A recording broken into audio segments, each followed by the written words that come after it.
आम्ही संपूर्ण अस्थि कलश काल पुण्यावरनं बारामतीवरनं या ठिकाणी मुंबईला आलेले आहेत. प्रत्येक जिल्ह्यामध्ये अस्थि कलश आम्ही या ठिकाणी राष्ट्रवादी काँग्रेस पार्टीच्या कार्यालयामध्ये ठेवणार आहोत अंत्यदर्शनासाठी.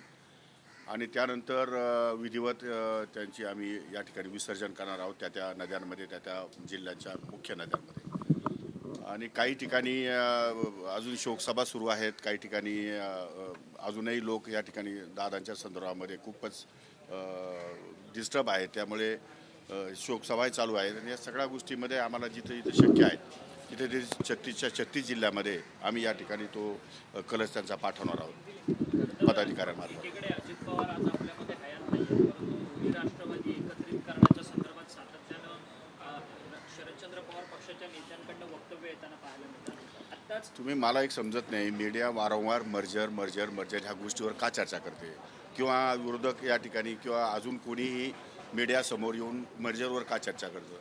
मर्जर हा विषय त्यांचा कौटुंबिक प्रश्न आहे. कौटुंबिक प्रश्नामध्ये वहिनीशी आमचं कोणाचंही बोलणं झालेलं नाही. मर्जरमध्ये काय अटीशर्ती झाल्या त्याची चर्चा आम्हाला माहीत नाही. जोपर्यंत चर्चा आमची पूर्णपणे सर्व बैठकांमध्ये होत नाही किंवा त्यांच्या कुटुंबाबरोबर होत नाही, तोपर्यंत मर्जर ह्या गोष्टीवरती बोलणं योग्य होणार नाही. आणि मर्जरच का आपण बोलतोय, आपण दुसऱ्या गोष्टीवर का बोलत नाही? परंतु त्यांच्या पक्षाकडनं सातत्याने वेगवेगळे ठीक आहे ना, तो त्यांचा कौटुंबिक प्रश्न आहे. शिंदे यांनी तर थेट अजित पवारांची आता शपथच घेतली. 12 तारखेला दोन्ही राष्ट्रवादी एकत्रीकरणाच्या संदर्भात निर्णय होणार. ती जी चर्चा आहे ती वहिनींबरोबर दादांनी केलेली असेल. आता वहिनींबरोबर आम्ही कोणीही चर्चा करू शकलो नाही, त्यामुळे आम्हाला त्या गोष्टीचं काही सांगता येणार नाही. कौटुंबिक प्रश्न आहे. कौटुंबिक प्रश्नामध्ये वहिनी बसून चर्चा करतील आणि आम्ही वहिनीने घेतलेला निर्णय हा आम्हाला मान्य असेल. जो काही निर्णय असेल तो वहिनी घेतील आणि वहिनीने घेतलेला निर्णय आम्हाला मान्य असेल. विधिमंडळाच्या सर्व आमदारांना, आमच्या पक्षाच्या पदाधिकाऱ्यांना आणि विधिमंडळाच्या आमदारांना वहिनीने घेतलेला निर्णय आम्हाला मान्य असेल. परंतु काही त्यांच्याकडनं सातत्याने हे सगळे दावे करण्यात येतात, परंतु तुमच्या पक्षाचे वरिष्ठ नेते म्हणतात की आमच्या संदर्भात कोणतीच चर्चा झालेली नाही. मर्जरच्या प्रकरणात तुमच्यासोबत काही दादांची चर्चा वहिनींबरोबर झालेली असेल ती वहिनींना फक्त माहिती आहे, आम्हाला कोणालाही माहीत नाही. आणि आम्ही कोणी त्याच्यामध्ये सहभागी नव्हतो, त्यामुळे आम्ही त्यावर भाष्य करू इच्छित नाही. परंतु जी काही मर्जरची चर्चा होईल ती वहिनींबरोबरच होईल. आणि वहिनीच या ठिकाणी आमच्या पक्षाच्या अध्यक्ष आहेत, आमच्या पक्षाच्या नेत्या आहेत.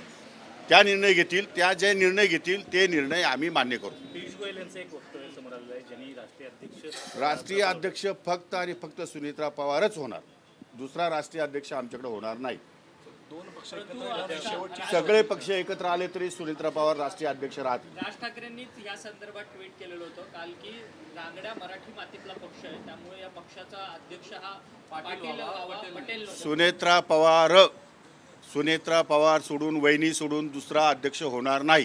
तुम्ही सह्या वगैरे केलेल्या आहेत का? सह्या करो किंवा ना करो, आमची युनॅनिमसली सर्व पक्षाच्या लोकांचा निर्णय झालेला आहे की उत्तराधिकारी सुनेत्रा वहिनी असतील, सुनेत्रा पवार असतील, आणि त्या राष्ट्रीय अध्यक्ष असतील, त्या उपमुख्यमंत्री असतील, त्या विधिमंडळ पक्षाच्या नेत्या असतील, आणि राष्ट्रवादी काँग्रेस पक्षाच्या सर्व सुनेत्रा पवार वहिनीच असतील, यात शंका नाही. एबीपी माझा, उघडा डोळे बघा नीट.